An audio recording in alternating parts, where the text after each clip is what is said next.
بسم اللہ الرحمن الرحیم. السلام علیکم. نوراللہ آپ کی خدمت میں حاضر ہے. 9 مئی کے بعد 9 فروری دوسرا بڑا دن، بغاوت والا، ہنگامے والا. پلان تیار ہو گیا ہے، سازش تیار ہو گئی ہے، اور یہ پلان ہے چکوال پلان. اور یہ کیا ہونے جا رہا ہے، اس کے کیا کیا حصے ہیں، کب سے شروع ہو گیا ہے، اور فائنلی اس کا کیا فائدہ یا نقصان ہوگا، یہ تو میں آپ کے ساتھ ڈسکس کروں گا ہی. لیکن اس سے پہلے آپ کو بتاؤں کہ وہ بڑا فیصلہ آ گیا ہے بلے کا انتخابی نشان. جو میں آپ سے کل بھی بات کر رہا تھا کہ ہائی کورٹ میں پڑا ہے، ہائی کورٹ سے ملے گا، تو ہائی کورٹ سے پی ٹی آئی کو بلے کا نشان مل گیا ہے. کیسے مل گیا؟ یہ تو الیکشن کمیشن کا کام تھا. الیکشن کمیشن نے انٹرا پارٹی الیکشن کو، پی ٹی آئی کے انٹرا پارٹی الیکشنز کو کالعدم قرار دے کر بلے کا نشان انہیں دینے سے انکار کر دیا تھا. لیکن پشاور ہائی کورٹ نے وہ بلے کا نشان بحال کر دیا ہے. فلی بحال نہیں ہوا، لیکن آپ یقین مانیں کہ وہ ڈھول بجنے شروع ہو گئے ہیں، مٹھائیاں بٹنی شروع ہو گئی ہیں، اور وہ پلان، چکوال پلان جو ہے 9 فروری کا، اس کا آغاز ہو گیا ہے. ویسے تو آغاز پہلے ہو گیا تھا، لیکن اس میں ایک بڑا بوسٹ آیا ہے اس پہ. تو پشاور ہائی کورٹ نے فیصلہ یہ دیا ہے کہ چھٹیاں ہیں ابھی تو، اور وہ 7 جنوری سے جب دوبارہ عدالت شروع ہوگی اگلے ویک میں، تو اس وقت اس کو سنا جائے گا. ڈبل بینچ اس کو بیٹھ کر سنے گا اور پھر فیصلہ ہوگا. تب تک پشاور ہائی کورٹ کا فیصلہ کالعدم، اس پہ سٹے ہو گیا. اچھا، اس پہ دونوں چیزیں، ان کے انٹرا پارٹی الیکشن بھی اور ان کا انتخابی نشان بھی. عمومی طور پہ دیکھا جائے تو سٹے جب ہو جاتا ہے تو اتنی جلدی ختم نہیں ہوتا، اور 13 تاریخ سے پہلے یہ سارا پروسیس مکمل ہونا ہے، 13 جنوری سے پہلے. تو کیا پی ٹی آئی کی لاٹری نکل آئی ہے اور بلے کا انتخابی نشان واپس مل جائے گا؟ یہ ابھی ایک سوالیہ نشان، ایک بڑا اف ہے اس پر. کیونکہ ڈبل بینچ جس طرح سے تیزی سے فیصلے، آج والا فیصلہ ہوا، یوں وہ پٹیشن آئی اور یوں لگی اور یوں فیصلہ آ گیا محفوظ ہو کر، اور پھر آ بھی گیا. اسی طرح جو ڈبل بینچ ہے وہ بھی 1 سے 2 دن میں فیصلہ کر سکتے ہیں. اور ابھی تو الیکشن کمیشن نے بھی اس پر فیصلہ کرنا ہے، کیونکہ اصل جورسڈکشن تو یہ الیکشن کمیشن کی ہے. تو الیکشن کمیشن نے بھی تو فیصلہ کرنا ہے کہ یہ ہوا کیا ہے، انہوں نے کن بنیادوں پر یہ فیصلہ دیا تھا، کن بنیادوں پر الیکشن کو کالعدم قرار دیا تھا، اور کن بنیادوں پر بلے کا نشان ختم کیا تھا. تو اور الیکشن کمیشن کا جو سٹیٹس ہے، قانونی سٹیٹس ہے، وہ ہائی کورٹ کے برابر ہے.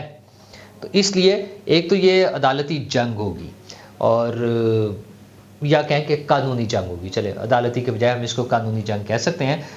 لیکن مجھے لگتا ہے کہ یہ فیصلہ اب سپریم کورٹ جائے گا. لیکن یہ چھٹیاں ختم ہونے کا انتظار بھی کیا جا سکتا ہے، اور اس سے پہلے بھی الیکشن کمیشن پر اب ڈیپینڈ کرتا ہے کہ وہ اس پر کیا فوری حکمت عملی بناتے ہیں، کیا اس پہ ایکشن لیتے ہیں. کیا وہ فوری سپریم کورٹ چلے جائیں گے، یا یہ ڈبل بینچ کا انتظار کر کے چھٹیوں کے بعد جو ہے ان کا فیصلہ آنے کے بعد ہوگا. یہ بڑی مزیدار سی سچویشن بن جائے گی. دوسری طرف پی ٹی آئی نے ڈھول بجانے شروع کر دیے ہیں. بھائی بلے بلے، بلہ مل گیا تو بلے بلے. کیونکہ ظاہر ہے بلے کا نشان کیا، کوئی بھی انتخابی نشان جو ہوتا ہے وہ پارٹی کی جان ہوتی ہے، وہ روح ہوتی ہے.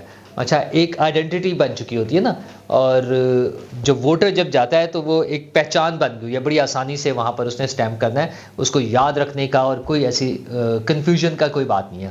لیکن اس سے بھی اہم چیز جو ہے وہ ان کی الیکشن کیمپین میں جان ڈالنے والی بات ہے کہ پی ٹی آئی کی الیکشن کیمپین، اب آپ سوچیں ان کا مورائل جس طرح سے ہائی ہونا ہے، اور جس طرح کے بیانات آنے ہیں، اور جو اب سوشل میڈیا پہ خصوصاً ایک جو کیمپین چلنی ہے کہ دیکھیں جی ساری چیزیں اڑا دی، 2 نمبر کام ہو رہے تھے. اچھا، یہ تو ابھی فیصلہ ہونا ہے نا، لیکن ان کا پرابلم یہ ہے کہ جو فیصلہ ان کے حق میں آ جائے وہ 1 نمبر ہے، اور جو فیصلہ ان کے خلاف آ جائے وہ 2 نمبر ہے. اچھا، اب آگے لے کے چلنا ہے اس کو کہ بلے کا نشان ابھی ہونا ہے یا نہیں ہونا، یہ بات کی بات ہے. لیکن کیا عدالتوں کے ذریعے ریلیف دے کر پھر کوئی بڑی گیم ہونے جا رہی ہے؟ اچھا، پہلے ہم ایک بڑی گیم یا ایک بڑی سازش، سازش بھی تو گیم کا ہی حصہ ہوتی ہے، یا گیم بھی سازش ہی کا حصہ ہے، یوں کہہ لیں.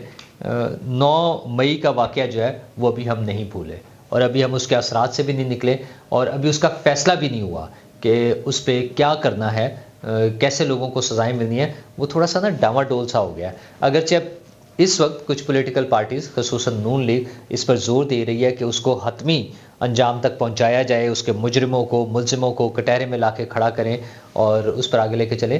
لیکن اب 9 مئی جیسے ایک اور واقعے یعنی 9 فروری کے کچھ اشارے مل رہے ہیں۔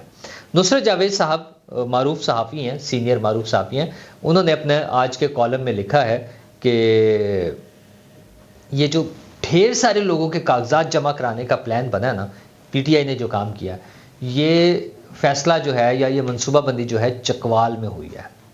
اچھا، تو آپ سمجھ جائیں کہ یہ وہ فیض کے چشمے ہیں جو بہتے ہوئے عمران خان صاحب کو پہلے بھی اقتدار میں لے کر آئے تھے، اور وہ ابھی بھی کہیں نہ کہیں سے وہ چشمہ بہہ رہا ہے اور وہ عمران خان صاحب کو سپورٹ کرنے کے لیے اپنی راستے پہ چلے جا رہا ہے۔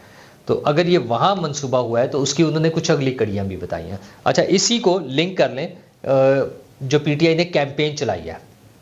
سب سے پہلے تو یہ کہ ہمارے کاغذات نامزدگی چھین لیے سب لوگوں سے اور کاغذات جمع نہیں کرانے دی جا رہے، اور اتنی شد و مت سے یہ کیمپین چلائی گئی کہ ہر شخص اچھا کچھ جگہوں پہ مسائل بھی ہوئے ہیں، میں بھی اس پہ بات کرتا رہا ہوں، لیکن اب پورے ملک میں ایک عام آدمی کو یہ پیغام پہنچایا گیا ہے کہ پی ٹی آئی کو تو کاغذات نامزدگی جمع ہی نہیں کرانے دیے گئے۔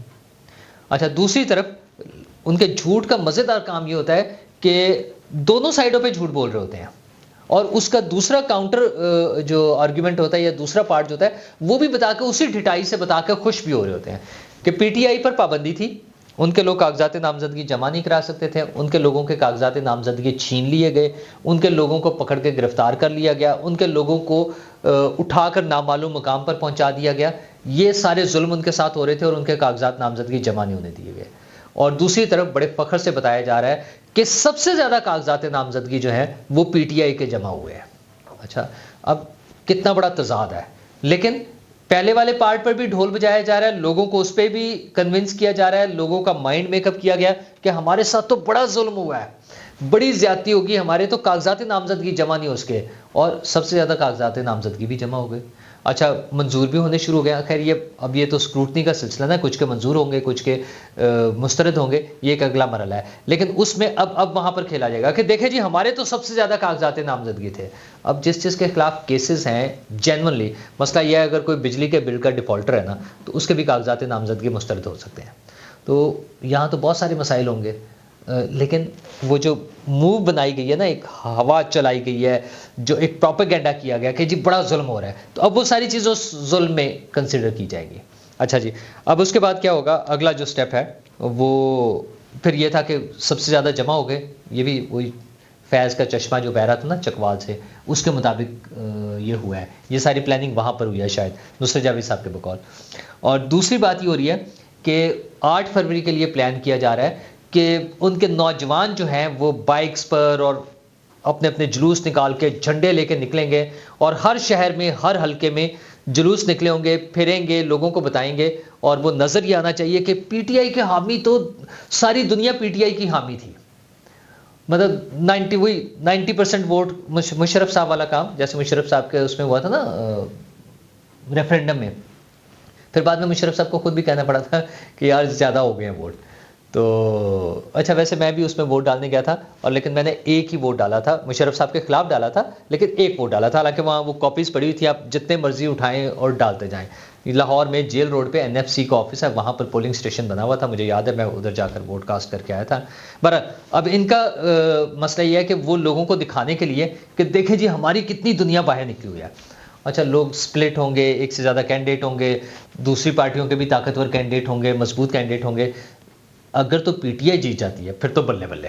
اچھا، اس میں بھی نہیں، ویسے پی ٹی آئی 90% سیٹس جیت جائے، اول تو اس طرح سے ہوتا نہیں نا، مطلب 2/3 میجورٹی، سمپل میجورٹی بڑی دور کی بات ہے نا، سمپل میجورٹی نہیں ملتی، لیکن میں ایک مفروضے کے طور پہ کہہ رہا ہوں پی ٹی آئی 99% سیٹیں جیت لے اور صرف ایک سیٹ ہار جائے، پی ٹی آئی والوں نے شور مچا دینا ہے، ادھم مچا دینا ہے، آسمان اٹھا لینا سر پہ کہ جناب یہ دھاندلی ہوئی ہے، ہمیں ہرایا گیا ہے۔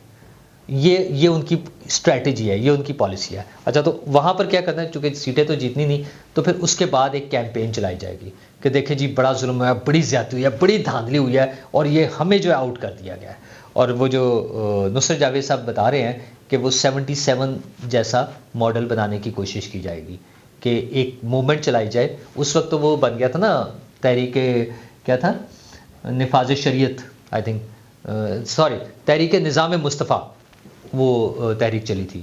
تو اب دھاندلی والی ایک تحریک چلا کے اپنے لوگوں کو موٹیویٹ کر کے, پہلے سے وہ جو بنایا ہوا ہے کہ جناب ہم پہ بڑا ظلم ہو رہا ہے, لوگوں کو جیلوں میں ڈال دیا ہے, اندر بند کر دیا ہے, وہ سب چیزیں مکس کر کے, اور 8 فروری کا جب یہ سارے جلوس نکلیں گے تو پھر 9 فروری کو ایک اور 9 مئی برپا کر دیا جائے.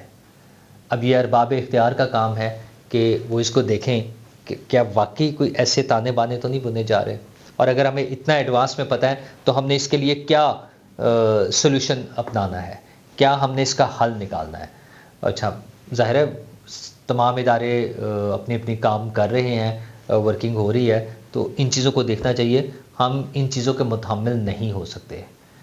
9 مئی جیسا کوئی واقعہ اگر 9 فروری کو ہوا تو شاید اس کا نقصان بہت زیادہ ہو جائے. اور میں وہ لفظ بھی نہیں بولنا چاہتا, خدا نہ خواستہ ایسی بات ہو. تو بس اتنا سا کافی ہے کہ ہمیں ویجیلنٹ رہنا ہے. میں اور آپ ہم لوگوں کا تو اس میں مسئلہ نہیں ہے, اصل مسئلہ ان کا ہے جنہوں نے یہ کام کرنا ہے. وہ جو شر پسند جو سارے کام ہو رہے ہوتے ہیں, جیسے 9 مئی کے لیے ہوئے ہیں, اس سے بیک اینڈ پہ بہت سارے کام ہو رہے ہوں گے نا, وہ جو بیانات آ رہے ہوتے ہیں, سب کچھ چل رہا تھا. تو اس مرتبہ وہ گنجائش نہیں رکھنی چاہیے. جو ملک دشمن بات کر رہا ہو, جو سسٹم کے خلاف بغاوت کی بات کر رہا ہو, ان سب کو مینیج کرنا ہے. یہ چیزیں دیکھنی ہے کہ ہم نے کس طرح سے بچنا ہے. اور میرا اور آپ کا, ہم سب کا فرض کیا ہوگا کہ اپنا اپنا ووٹ ڈالنے کے لیے جائیں. اچھا, آپ جس بھی پارٹی کو ڈالنا چاہتے ہیں ووٹ, آپ اپنی مرضی کی اپنی پسند کی پارٹی کو ووٹ ڈالیں. ووٹ ضرور ڈالنا چاہیے. ایک دل برداشتہ ہو کے, مایوس ہو کے گھر بیٹھ جانا جو ہے وہ مسائل کا حل نہیں ہے. ہاں, مجھے خود, آپ کو پتہ ہے میرے ویوز, میں پولیٹیکل پارٹیز سے مجھے بڑا گلہ رہتا ہے, اور بہت سی چیزوں پہ میں ان پہ تنقید بھی کرتا ہوں. لیکن میں بار بار یہی کہتا ہوں کہ مجھے چونکہ ان سے امیدیں ہیں, میری ایکسپیکٹیشنز زیادہ ہیں, میں سمجھتا ہوں کہ انہی نے سارا کچھ ٹھیک کرنا ہے, تو اس لیے میں ان سے گلہ بھی کرتا ہوں, ان پہ تنقید بھی کرتا ہوں. تو آپ نے 8 فروری کو جو الیکشن ہونا ہے اس میں اپنا ووٹ کاسٹ کرنے لازمی جانا ہے, اس کو مس نہیں کرنا. اور وہ لوگ جو شر پسندی چاہتے ہیں, جو 9 مئی جیسا واقعہ 9 فروری کو دہرانا چاہتے ہیں, ان کو مینیج کرنا, ان کو ڈیل کرنا, ان کو سنبھالنا, ان کو روکنا, ان کے غلط منصوبوں کو, شر پسندی کے منصوبوں کو ناکام بنانا, وہ حکومت اور حکومتی اداروں کا کام ہے. مجھے امید ہے کہ وہ اپنا کام بہتر طریقے سے انجام دیں گے, اور ہم دوبارہ کسی 9 مئی جیسے واقعے کی طرف نہ بڑھ سکیں. شکریہ.